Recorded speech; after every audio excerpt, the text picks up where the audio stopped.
रात का सन्नाटा गहरा चुका था। एक छोटा सा गांव था जहां एक गरीब पर बेहद नेक दिल बुजुर्ग रहते थे। उनका नाम अब्दुल रहमान था। उनके घर में खाने को बहुत कम होता, मगर दिल इतना बड़ा था कि जो भी मेहमान दरवाजे पर आ जाए वे बिना कुछ सोचे अपना हिस्सा भी बांट देते। रमजान का महीना चल रहा था और उस रात उनके घर में सिर्फ एक रोटी बची थी।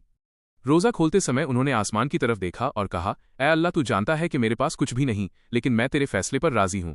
अभी वे इफ्तार करने ही वाले थे कि दरवाजे पर दस्तक हुई। बाहर एक मुसाफिर खड़ा था, बेहद थका हुआ, चेहरा धूप से जला हुआ। उसने धीमी आवाज में कहा, भाई, कई दिनों से सफर में हूं, कुछ खाने को मिल जाए तो मेहरबानी होगी। अब्दुल रहमान ने बिना एक पल सोचे अपनी एकमात्र रोटी उस मुसाफिर को दे दी। खुद पानी पीकर रोजा खोल लिया। अगली रात भी यही हुआ।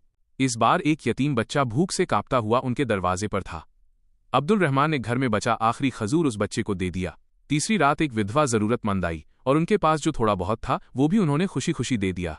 तीनों दिन वे भूखे सोए, मगर दिल में सुकून था कि शायद अल्लाह के नज़दीक उनका ये अमल कबूल हो जाए।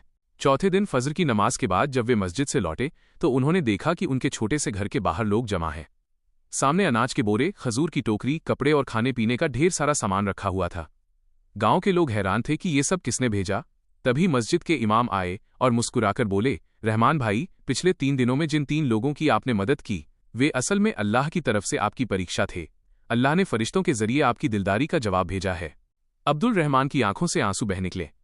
उन्होंने आसमान की ओर हाथ उठाए और कहा, या रब, तेरी रहमत की कोई हद नहीं। उस दिन पूरे गांव को समझ आया कि नेकी कभी खोती नहीं है। जो दिल से देता है अल्लाह उससे कई गुना लौटा देता है। अल्लाह की राह में दिया गया कभी कम नहीं होता, बल्कि इंसान की किस्मत और दिल दोनों को रोशन कर देता है।